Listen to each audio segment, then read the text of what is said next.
The girl at the door. She is 40 now, but people still compliment her looks. As Shanthi drew one more puff of her cigarette, the girls looked at her with expectation in their eyes. She's been telling them stories about her life. She looked at the girls' eager eyes, devouring every bit of information she was giving them. A blast from the past. She was 9 years old. Her father worked for a plantation owner in the beautiful hills of Munnar. He had generously given them a tiny shack to live. They were content. After all, they had a place to live, a job, and school for the girls. Her dad was away mostly in the day, driving his boss around. Her mother took care of their house and the cooking in the owner's bungalow. Shanthi and her sister went to school in the nearby village and once back home in the evening helped their mother with supper. Their normal routine was broken one early morning when her mother found her golden bangles missing. Everyone searched the house.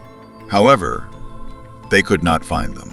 Her mother kept crying all the time, talking about how many years of savings it took them to buy the bangles. That's when their neighbor had an idea. The neighbor.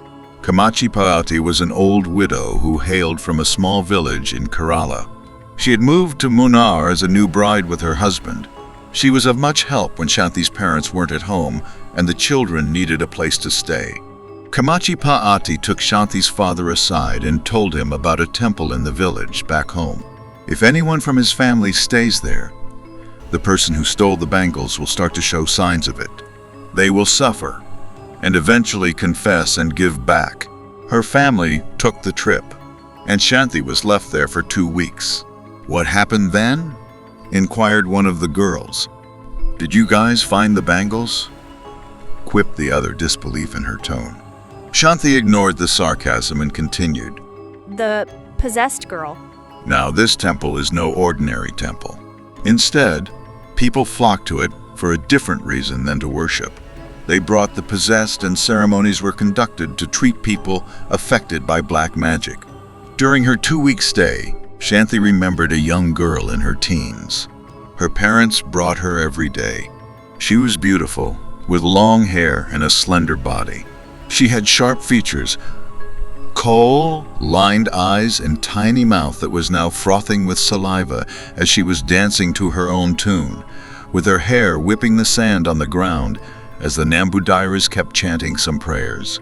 Shanthi watched with shock and equal wonder at the sight. She heard people talking that the young girl was possessed and they had been coming here for days now. Shanthi returned home soon. She did not think much about her experience. Years went by. She moved to Chennai and met her boyfriend. They traveled to many places. She loved her lifestyle. She had a quaint place she called home in Chennai. It was a small one-bedroom. The hall was big for 2, and they spent many nights watching movies in the bed that stayed in the hall. She didn't care. It was her place. Amal? Mal. Her boyfriend left for South Africa and Shanthi grew accustomed to the neighborhood. College kids always had excuses to hang around her place. She was the sister they never had. Amal was one such guy. He had bad vision and his spectacles gave him the nerdy look. If someone passes by and waves at him, he will most likely not wave back. Yes, his eyesight was that bad. Wait.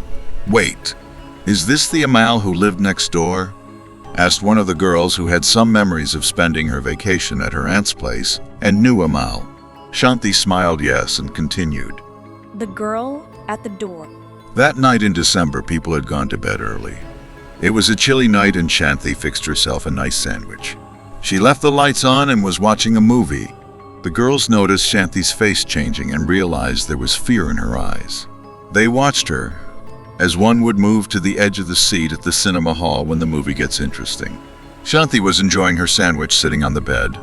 The bed faced east, with the door on the left. The TV was at the other end of the hall with portraits on the wall behind, and some memories from the countries traveled. One can watch TV and still notice the door in their peripheral vision. As Shanthi was watching the TV, she could feel the room grow cold, somehow feeling the door was not closed. She turned her attention to the door and froze. She saw the girl standing at the door, the same girl from 20 years ago. with her long hair that whipped the sand on the ground, now neatly plaited and in the front. Her face was of horror and eyes were deep and pitch black with the cruelest smirk on her dry, broken and bloody lips. Just standing and watching Shanthi. Aftermath. A few days later, Amal visited Shanthi. He kept banging the door and Shanthi was silent. The banging stopped and Shanthi moved to the window on her third-floor home and slightly moved the curtain away to see if he is gone. The Amal, who couldn't see a person 10th away, waved right back at her. He came in and spent a few hours with Shanthi and left. It will soon come to be known that the next 3 days he was seen here and there looking disheveled and talking to himself, eventually killing himself. Shanthi left Chennai and never went back. The only thing she took with her were a couple of gold bangles.